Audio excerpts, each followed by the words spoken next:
Hello दोस्तों, आज हम लोग सेंटेंस के बारे में पढ़ेंगे। जैसा कि इसके पहले वाले वीडियो में मैंने आपको लेटर और वर्ड के बारे में बताया था कि जब लेटर मिलते हैं तो शब्द बनते हैं, बशर्ते वो अर्थ देने वाला हो, मीनिंगफुल हो। और जब शब्द मिलते हैं तो वो वाक्य बनते हैं, बशर्ते वो अर्थ देने वाला हो, यानी मीनिंगफुल हो। आज हम लोग सेंटेंस के बारे में कुछ विस्तृत रूप से जानेंगे। तो सर्वप्रथम मैं सेंटेंस की परिभाषा यानी डिफिनेशन बताऊंगा। तो द सेंटेंस यानी वाक्य, a group of words that makes a complete sense, यानी शब्दों का वह समूह जो पूरा अर्थ दे, इज कॉल्ड सेंटेंस, उसे ही वाक्य कहते हैं। इस परिभाषा को, इस डिफिनेशन को आप ऐसे भी लिख सकते हो, और a sentence is a group of words that makes a complete sense, यानी एक वाक्य शब्दों का वह समूह है जो पूरा अर्थ दे, जो पूरा अर्थ देता है। तो ऐसे ग्रुप को, ऐसे समूह को, ऐसे शब्दों के समूह को हम वाक्य कहते हैं। तो आइए वाक्य यानी सेंटेंस से संबंधित कुछ एग्जाम्पल्स हैं यहाँ।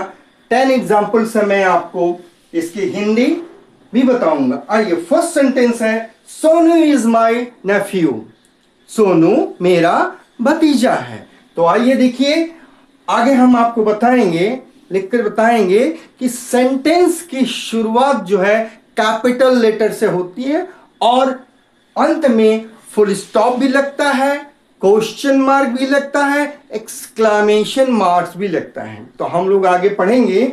नेक्स्ट सेंटेंस है the chirping birds are, the chirping birds are, यानी चिड़िया चहचहा रही हैं। मैंने वर्ड्स तो लिख दिया, बट ये मीनिंगलेस है, इसकी कोई मीनिंग नहीं निकल रही है।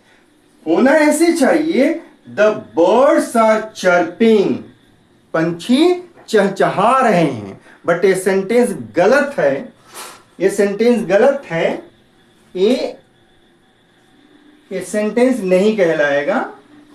आइए, नेक्स्ट सेंटेंस है कीप ऑफ द ग्रास, घास से दूर रहो, घास पर मत चलो। ये सेंटेंस सही है। मे यू लिव लॉन्ग, आपको लंबी उम्र मिले, ये भी सेंटेंस बिल्कुल सही है, एक्सक्लेमेशन मार्क्स लगा है।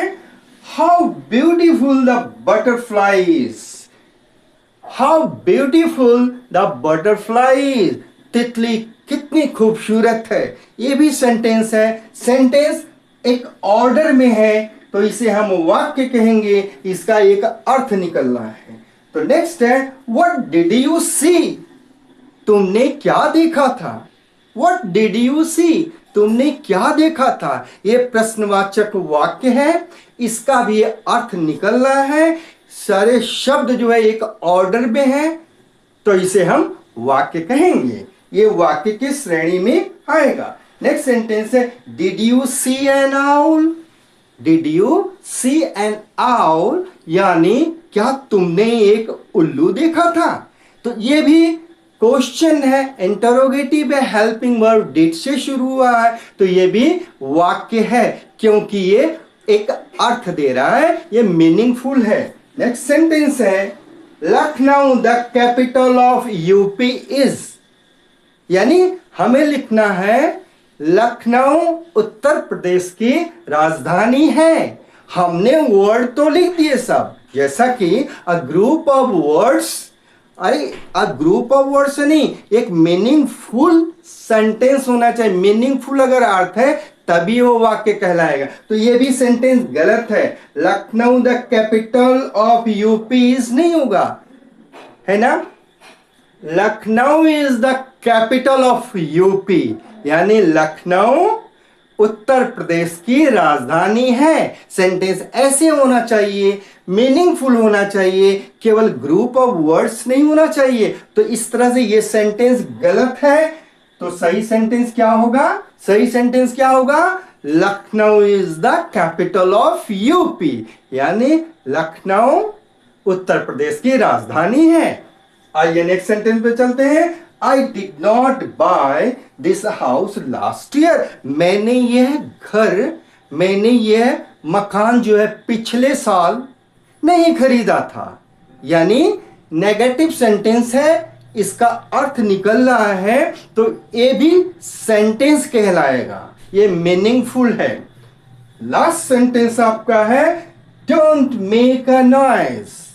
डोंट मेक अ नॉइज, शोर मत मचाओ, शोर मत मचाओ। अब देखिए ये भी शब्दों का समूह है, ग्रुप ऑफ वर्ड्स है, इसका अर्थ निकल रहा है कि शोर मत मचाओ। तो इस तरह से ये भी एक वाक्य कहलाएगा, ये भी एक सेंटेंस कहलाएगा। तो हम लोगों ने देखा कि ये 10 एग्जाम्पल्स, ये 10 जो उदाहरण हैं, इसमें 2 एग्जाम्पल्स गलत है। हालांकि वो भी एक शब्दों का समूह है, ग्रुप ऑफ वर्ड्स है, बट मीनिंगलेस है, उसका अर्थ नहीं निकल रहा है। तो इस तरह से हमने समझा कि जिन शब्दों के समूह का अर्थ निकलता है वही वाक्य कहलाता है, यानी सेंटेंस कहलाता है। तो हम आगे जो है सेंटेंस के काइंड, सेंटेंस कितने प्रकार के होते हैं, इसकी क्या क्या खासियत है, इसे भी हम समझेंगे।